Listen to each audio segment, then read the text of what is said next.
What is up, and welcome to an emergency edition of the Bruin Bible. This is Will Decker. I am joined by All Bruins SI writer Sam Connon. What is going on, my man? Not much, Will. A bit of a surprise busy day. How are you doing yourself? I'm doing good, man. I'm a little down on our Bruins. I think there were two moves that I was not particularly a fan of. We're going to get to Mitchell Agude entering the transfer portal, which I think was a big, costly thing for the Bruins defense. I think he was kind of the face of the defense coming back. But what I want to start with is the Bruins finally landed the coveted defensive coordinator, Sam. It is Bill Mcgovern, hired from the Chicago Bears effectively. He was the linebackers coach there, was fired with the Matt Nagy staff. It just seems like a pretty lateral move to me, from Jerry Azzinaro, given that he has spent time with Azzinaro on the coaching staff for 2 to 3 decades, whether it was his time at Boston College or UMass or with the Eagles. And I think, when we had our initial conversation about potential defensive coordinators, we're talking about the likes of TJ Rushing, Jimmy Lake, even Clancy Pendergrass. I think names that I would have all taken over Bill McGovern. Obviously he hasn't coached a game yet. I don't want to, kill the guy for not having put something on the field yet, but it just feels very much a similar feel to Azzinaro. I want to get your thoughts on it, Sam. Give me a grade on the hiring of Bill McGovern. Well, like you said, it's hard to completely trash a guy who hasn't been out there for this UCLA team, whether it's in practice or in a game. But just impulse grade, I think I'm gonna have to go C. Yeah, I feel like I have a lot of the same concerns as you when it comes to the lateral movement from Azzinaro to McGovern, because like you said, they worked together at UMass in the early 90s, at Boston College in the mid 90s. They were position coaches together. McGovern was actually the defensive coordinator at UMass right before Azzinaro took over, when Azzinaro was under him. So Azzinaro learned under McGovern. So for anyone who wanted anyone but Az, congrats, you get the guy who made Az who he is. Or maybe it's the other way around. They've worked on a lot of staffs together, whether it's with the Eagles under Chip, Boston College, UMass. I feel like the positive thing of making a defensive coordinator change from the fan perspective this offseason is, well, at least we just get to move on from Jerry Azzinaro. And as it turns out, you just get Jerry Azzinaro 2.0. You get a Northeast kind of East Coast guy, went to Holy Cross, most of his early college experiences at Holy Cross, UMass, Boston College. And then he went to the NFL, was a positional coach there. And he had 1 year as a defensive assistant at Nebraska. But other than that, never coached west of the Mississippi. So when it comes to recruiting in Southern California, it doesn't seem like he has too many contacts. So it's pretty much as 2.0, which is, I don't want to say worst case scenario, but that's definitely not what people were looking for. Definitely not, man. And I think the things that we established in our initial conversation when looking for, the next defensive coordinator, we wanted two things. We wanted a new scheme, and we wanted, a guy that can go out there and recruit, because Chip Kelly kind of is more of an X's and O's guy. He's not the guy that's going to go into your home and shake hands and do all the necessary things. And, it's just frustrating because I think we got neither of those things. I think we're going to stick with the 4-2-5. You probably know this better than I would. Is Brian Norwood still on staff going into next year? He is. And I think the thing that you're saying about sticking with the 4-2-5 is not only is Brian Norwood still on the staff, but they're sticking with Brian Norwood's defense, unless they make an unexpected change. But to once again have an assistant head coach and defensive backs coach and a defensive coordinator come in at different times and have two different defenses and be on different pages, once again, like has been the case the past 2 years, there's going to be question marks about where to spread the blame. Is it really Az's fault, or it's Norwood's defense, it's Norwood's scheme, and Chip's the one in charge. So you would have liked to see this defensive coordinator change made at the beginning of December. So then the new defensive coordinator could bring in his whole staff and it could be a complete reset. And that's not to say that Akika Malloy or Chad Kua are bad assistant coaches. They bring their own things to the table and it's good. But the fact that they were brought in before this guy, and there are holdovers in Don Pelham and Brian Norwood. It just makes it feel like there isn't going to be any change, whether schematically or organizationally. It's just going to be the same thing with new names. Yeah, I totally get what you're saying, man. And it just feels like you alluded to, man. Azzanaro 2.0 is what we're kind of getting. I do want to say, though, like if we had hired him a decade earlier, around 2012 when Jim Mora was just starting, it wouldn't be a terrible hire. This guy was the linebackers coach and defensive coordinator at Boston College, and he coached up the likes of like Luke Kuechly and Mark Herzlich, two really talented linebackers that were in the running for the Butkus Award. You guys astutely pointed out in your article that you guys posted to All Bruins, he had 2 top 20 defenses nationally in his first 2 years coaching Boston College.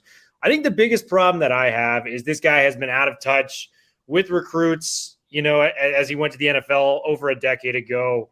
And it's frustrating because I think there was a little bit of a chance where we know the dominant USC teams are coming maybe as early as next year. The guy like Caleb Williams coming in. Lincoln Riley has already kind of established what he's able to do in the transfer market. I felt like we really needed a defense to kind of keep up with the likes of this exploding air raid offense that USC is going to have.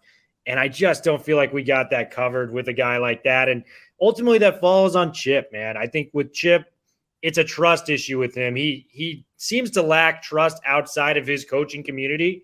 As he brought Azzanaro with him. Even when it was time to pull the plug on Azzanaro, he had defenses that ranked in the hundreds at times. He couldn't let go because of his trust there.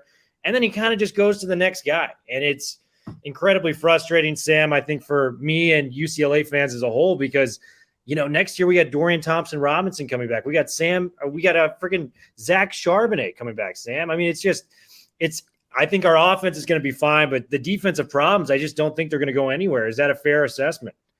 Yeah, I definitely think it is. And for as much as we're saying this is Az 2.0 in terms of scheme and profile, he at least has some positives. He has some track record of success, unlike Az, because when you look at Az, where he was defensive coordinator at Duke and UMass and wherever else the decade and plus before he got to UCLA, none of that was good. At least with McGovern, yes, he comes from a similar profile, and that isn't really the stuff you want for a new age, up and coming, recruiting heavy kind of guy as your defensive coordinator.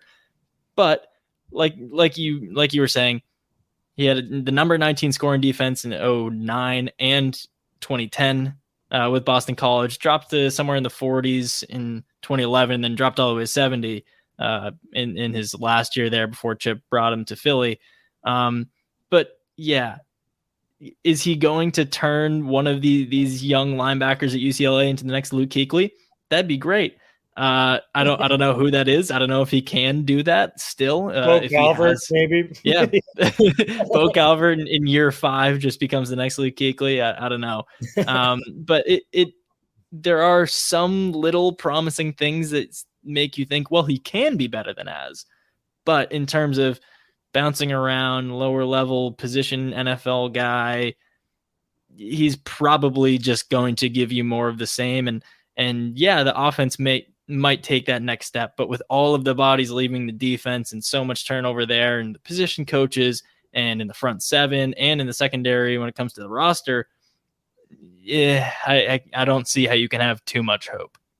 Yeah, and I think one of the big things that I'm kind of leaning towards, just schematically and like making a jump from the NFL back to college or college to the NFL, usually it doesn't work. I mean, we saw Urban Meyer, who is, outside of Nick Saban, maybe the best college football coach I've ever seen, struggle mightily when he went to the NFL. And, I just think they're totally different things at the end of the day. College football, you are the ruler, the dictator type of thing. Everything runs through you. You get to have total control. You get to recruit. And I think it is a 365-day-a-year job. Not that the NFL isn't, but I think you do have a lot more responsibilities in terms of getting into those homes, recruiting players, making sure they're happy, influencing your schematic, approach, the defense, the offense. With the NFL, you may not have that input. You might just show up and you've got your players already there with the GM, things like that. So that's the problem I have, the lack of recruiting coming in there. I ultimately give the hire about a C-. I think they could have done way better with some of the names we mentioned in our previous pod. I do want to get to Mitchell Agude now. And this one may have stung a little bit more because I think this guy was on the verge of really putting it all together for a masterpiece season next year. Was injured for a little bit of this year, but he made all Pac-12 PFF, honorable mention with that. Had 4 forced fumbles in the first 2 games against Hawaii and LSU. His career totals are 78 tackles, 14.5 tackles for a loss, 4.5 sacks, and 6 forced fumbles in 18 games, including the last 3 games, which you guys pointed out in the article. He at least had 1 tackle for a loss in each of those games. So he's kind of hitting his sweet spot ending the year, which made us excited as UCLA fans. Losing him to the transfer portal is a big deal. How hard is this for UCLA to recover, losing a potential star in Agude, who I had potentially being on the all first-team Pac-12 roster next year?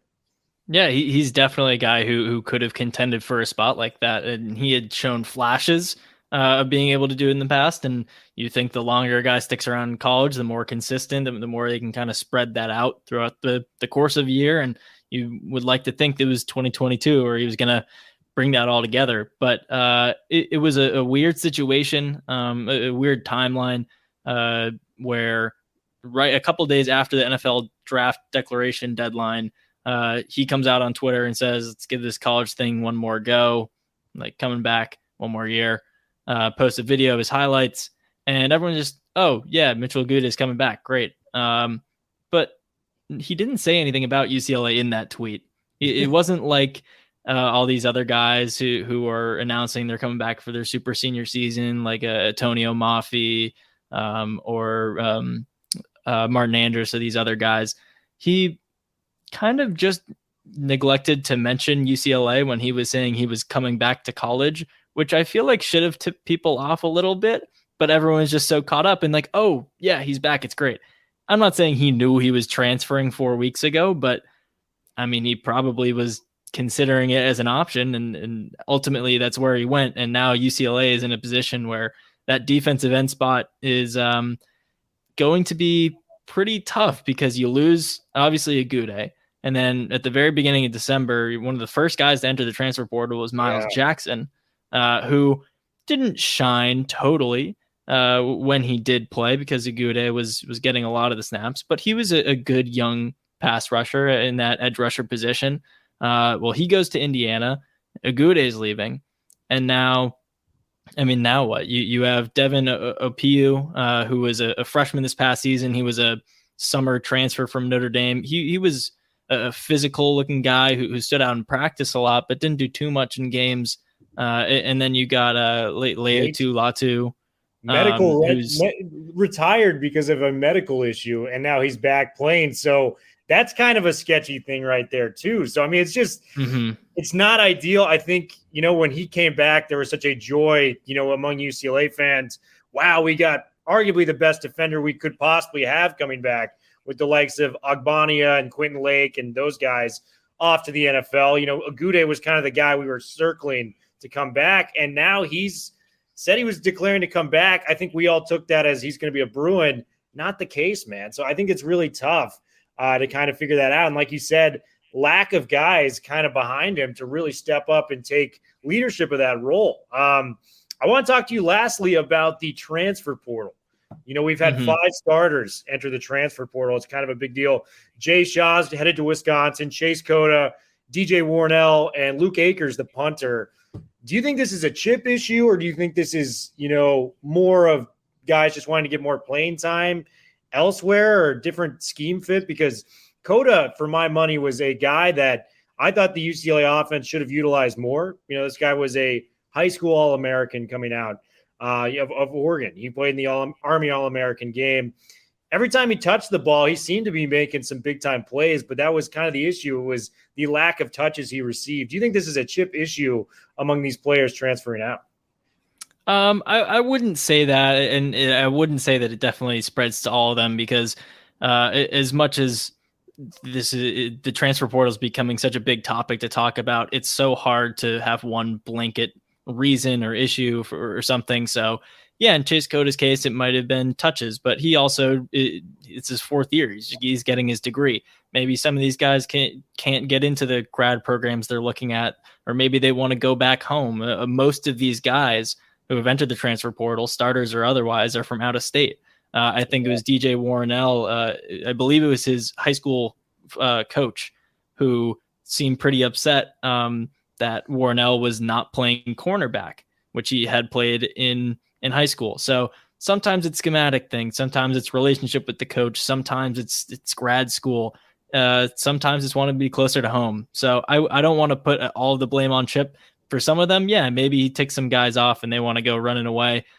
But it is what it is. I think the bigger issue isn't so much the guys leaving, but how Chip plans to replace them. A lot of other schools also have starters transferring away, have depth pieces transferring away, but they're recruiting big classes and highly ranked classes to have the succession plan in effect pretty much. Chip, he only signed 11 guys for this current cycle. He's only put out, I want to say, 35 offers for class of 2023, which is less than even Stanford. And Stanford is usually the stingiest team in the country when it comes to giving out offers. So there's not a lot of depth in this program, especially once you get past this year when all those super senior guys leave. And that's when the transfers really start to bite you in the butt. Yeah, man. Well, Sam, I want to thank you so much for coming on again, giving this Bruins update.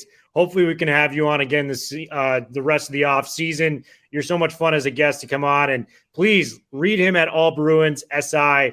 He's doing phenomenal stuff there. That's where we get a lot of our stuff for the Bruin Bible. Sam Connon, thank you so much again, my brother. Thanks so much for having me again, Will.